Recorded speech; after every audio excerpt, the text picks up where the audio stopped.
How to add shadow on Canva.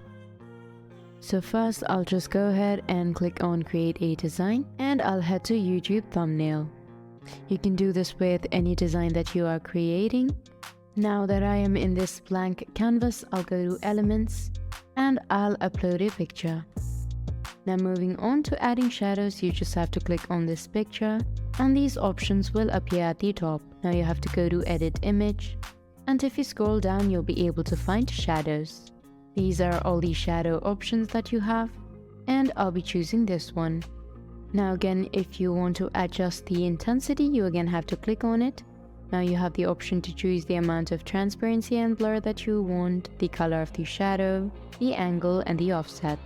Once you have made all of the changes that you want to, you just have to click on apply. Now you have successfully added a shadow to this picture. You can do this with any other elements or any other picture that you want to add. Hope I was able to help you out. Thank you for watching.